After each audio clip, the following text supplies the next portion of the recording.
Hello guys, welcome to our official channel Ashi's universe and today मैं आज आप सबके लिए एक नए मूवी का एक्सप्लेनेशन लाया हूँ। ये मूवी है अर्जुन कपूर एंड आलिया भट्ट की एक मूवी जिसका नाम है टू स्टेट्स। लेकिन वीडियो शुरू करने से पहले ऐसी कुछ मूवी के एक्सप्लेनेशंस देखने के लिए आपको सब्सक्राइब करना पड़ेगा हमारा ये ऑफिशियल चैनल ऐशीज़ यूनिवर्स। तो चलिए दोस्तों, शुरू करते हैं हमारा आज की मूवी एक्सप्लेनेशन। कहानी के शुरुआत में हमें दिखाया जाता है कृष मल्होत्रा नाम का एक लड़का जो अपने पढ़ाई को प्रॉपर तरीके से पूरा करने के लिए गुजरात जाया हुआ लगता है। एंड कृष मल्होत्रा के साथ एक पंजाबी फैमिली का भी उठना और बैठना था। यहाँ हमें पता चलता है कि पंजाबी फैमिली का जो लड़की है उसको कृष पसंद है एंड उसको भी कृष पसंद है। तो इसके बाद मूवी का सीन शिफ्ट होता है एक कैफे पे, जहाँ हमें दिखाया जाता है यहाँ आलिया भट्ट यानी कि अनहन्या इस गुजरात के कॉलेज में पढ़ने के लिए आता है। एंड वो अभी एक कैफे में बैठ के कृष के साथ बात ही कर रहा होता है। तब इस सीन में हमें पता चलता है कि अनन्या इकोनॉमिक्स का टॉपर है एंड अब वो इस कॉलेज में पढ़ने के लिए आया है। एंड यहाँ हमें पता चलता है कि अनन्या अभी चेन्नई से है। इसके बाद वाले मूवी सीन को देखकर हम समझते हैं कि इस कॉलेज में कृष और अनन्या दोनों के ही दोस्त नहीं बन रहे थे एंड इसीलिए ये दोनों आपस में दोस्त बन जाते हैं एंड धीरे धीरे ये एक दूसरे को पसंद भी करने लगते हैं। ये दोनों एक दूसरे में इतना घुल मिल जाता है कि कृष एक दिन अनन्या को अपने राइटिंग पैशन के बारे में बताता है कि वो इस पैशन में आगे बढ़ना चाहता है एंड उसे उसका फ्यूचर भी बनाना है। इसके बाद सीन शिफ्ट होता है कॉलेज के क्लासरूम में, जहाँ एक टीचर अनन्या से बहुत सारे क्वेश्चन पूछ लेते हैं। पर अनन्या पिछले बार टॉपर होने के वजह से भी इसका उत्तर नहीं दे सकता। मतलब वो पिछले साल टॉपर तो बन चुकी थी लेकिन इस सवाल का उत्तर उसे भी नहीं पता था। इसीलिए टीचर उसे भला बुरा बहुत कुछ सुनाते हैं और वो टीचर ये सब सुनाकर अनन्या को क्लास से निकाल भी देता है। तब यहाँ एक सीन में अनन्या को पता चलता है कि कृष पढ़ाई में बहुत उसका ब्रेन शार्प है, मतलब वो बहुत इंटेलिजेंट है। इसीलिए अनन्या सोचती है कि मैं आखिर कृष की ही मदद क्यों ना लूँ पढ़ाई में अच्छे रिजल्ट करने में। तो जैसा बोलना वैसा ही काम। एंड कृष उसकी हेल्प करता है पढ़ाई में। एंड इस हेल्प करते करते वो लोग एक दूसरे में इतना खो जाते हैं। बेसिकली कृष अनन्या को बहुत पसंद करने लगता है, लेकिन उसकी मजबूरी थी कि वो अनन्या को अपना प्यार का इजहार नहीं कर सकता। इसीलिए कृष को बहुत बुरा लगता है। वो चाहता था कि वो अगर कुछ ज़्यादा देर अनन्या के साथ रहा तो वो फिर से उसके प्यार में पड़ जाएगा एंड उससे प्यार का इजहार कर ही देगा, लेकिन ये उसकी मजबूरी थी। इसीलिए वो ये बताना नहीं चाहता। तो इसी वजह से वो उससे सुनने के लिए राजी नहीं था। इसीलिए कृष उससे ज़बरदस्ती कहता है कि अनन्या से दोस्ती रखने के कारण वो अपने पढ़ाई में ज़्यादा फोकस नहीं कर पा रहा एंड वो अपने पढ़ाई से कॉन्टिन्यूसली डिस्ट्रैक्टेड हो रहा है।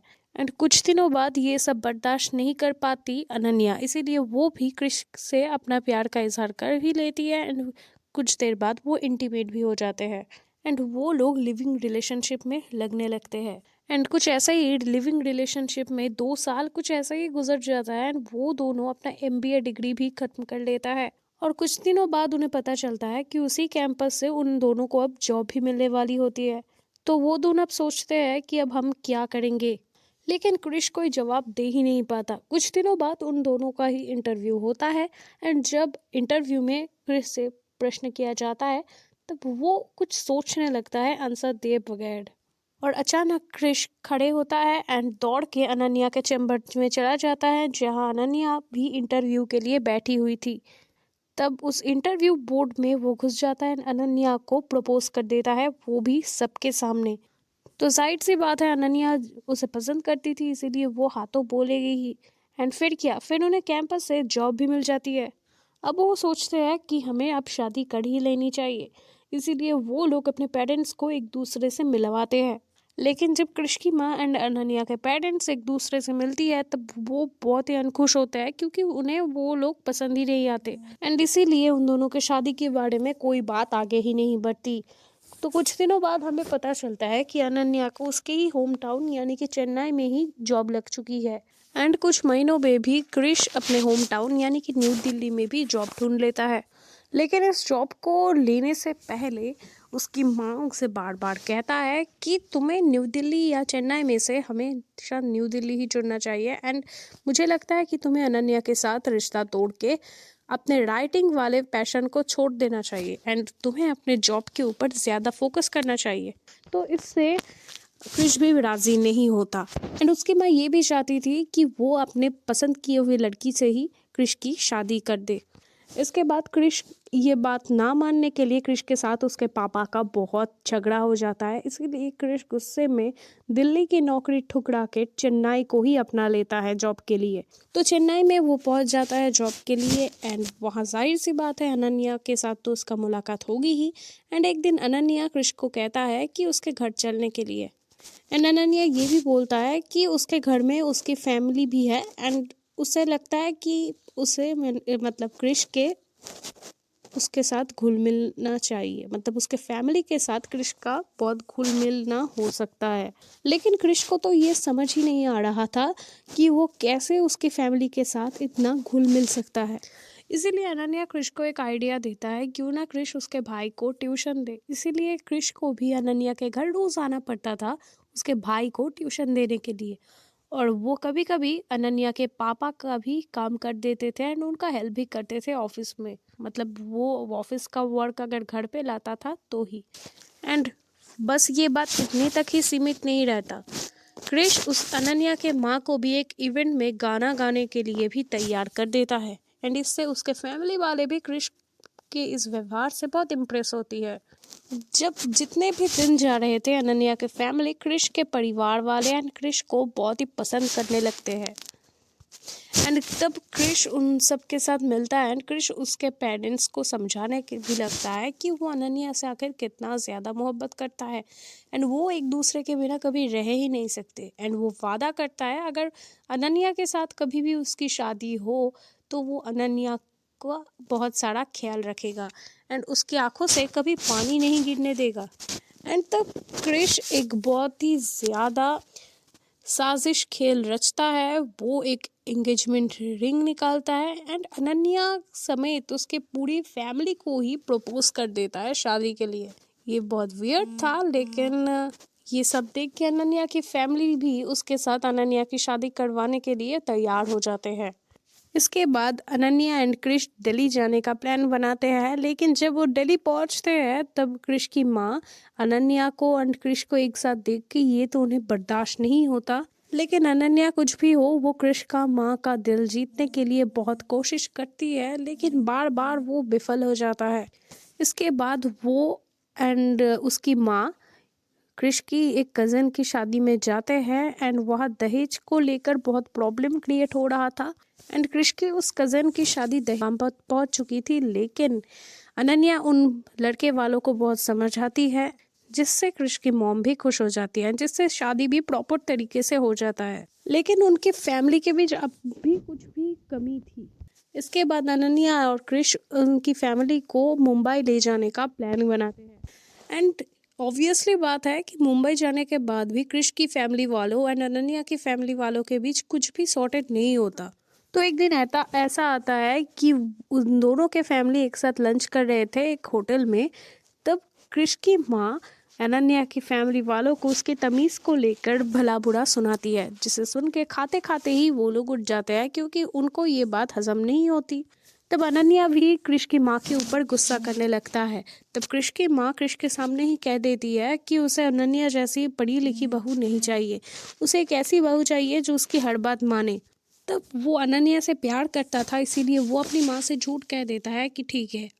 फिर क्रिश जब उसके माँ से ये सब कह ही रहा था तब अनन्या चुपके से उसकी बातें सुन लेती है कि शादी के बाद वो क्या करेगा, वो जब बता रहे थे। तब अनन्या क्रिश पर बहुत गुस्सा हुई थी एंड उससे ब्रेकअप भी कर लेती।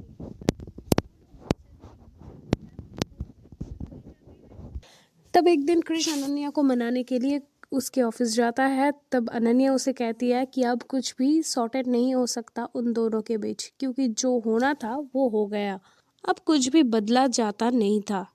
अनन्या के मुंह से ये सब बातें सुनकर क्रिश भी बिल्कुल डिप्रेस्ड हो जाता है एंड घर जाके टाइपराइटर पे अनन्या उसकी स्टोरी लिखने लगता है एंड उसका ये डिप्रेशन वाला रूप क्रिश के पापा भी नोटिस करते हैं एंड उन्हें भी बुरा लगता है। तब जब क्रिश के पापा क्रिश से अनन्या के बारे में और कुछ पूछना चाहता है लेकिन क्रिश इस सब में इंटरेस्टेड नहीं था एंड वो डिप्रेशन में चला गया था। एंड कुछ देर बाद अनन्या का कॉल आता है एंड वो साफ बताते हैं कि शाम को उसके पापा यानी कि क्रिश के पापा अनन्या के घर आए थे एंड क्रिश की माँ के ओर से वो माफ़ी मांगने के लिए भी तैयार थे एंड उनका सिर्फ यही कहना था कि अनन्या को वो अपने घर की बहू बनाना चाहता है। एंड ये सब सुन के क्रिश भी बहुत हैरान हो जाता है एंड खुश भी होता है। एंड फिर क्या, उन दोनों की शादी भी तैयार हो जाती है एंड शादी की सारी रस्में पूरी भी होती है लेकिन क्रिश के पापा उस शादी को अटेंड करने से मना कर देती है क्योंकि वो नहीं चाहते कि उनके प्रेजेंस से क्रिश की शादी में कोई गड़बड़ हो। तब वो लोग अपनी शादी के सारे रस्में पूरी करते हैं एंड यहाँ हमें देखने को मिलता है कि क्रिश की फैमिली एंड अनन्या की फैमिली एक दूसरे से बहुत ही खुश थे एंड ये लोग मिलजुल कर चल रहे थे। एंड शादी से कुछ एक दिन पहले क्रिश के पापा आ जाता है एंड क्रिश ये बात किसी को नहीं बताता। और जब अगले दिन उनकी शादी का मुहूर्त था तब पंडित जी जब उसके पापा की खोज कर रहे थे तब क्रिश बोलता है कि उसका पापा आ गया है। एंड जब उनकी शादी होने वाली थी तब पुराने सारी गलतियों के लिए क्रिश के पापा क्रिश की माँ से बहुत माफ़ी मांगती है एंड उन दोनों की यानी कि क्रिश एंड अनन्या की शादी भी बिल्कुल अच्छे तरीके से संपन्न होती है। अब कुछ सालों बाद हमें दिखाया जाता है कि क्रिश और अनन्या की 2 जुड़वा बच्चे होते हैं एंड कुछ देर बाद क्रिश 2 स्टेट्स नामक एक बुक पब्लिश करता है जिस कहानी पर उसकी और अनन्या की लव स्टोरी थी। तो दोस्तों ये था इस 2 स्टेट्स मूवी की एक्सप्लेनेशन। आपको ये मूवी एक्सप्लेनेशन कैसी लगी ये हमें कमेंट में ज़रूर बताएं एंड अगर आपको ये मूवी एक्सप्लेनेशन अच्छा लगा एंड आप कुछ इस तरह की ही मूवी एक्सप्लेनेशन देखना चाहते हैं हमारे चैनल पे तो अर्शीज़ यूनिवर्स को जल्दी से जल्दी सब्सक्राइब कीजिए। And thanks for watching guys. मैं अर्शी, चलिए मिलते हैं नेक्स्ट किसी वीडियो में। बाय।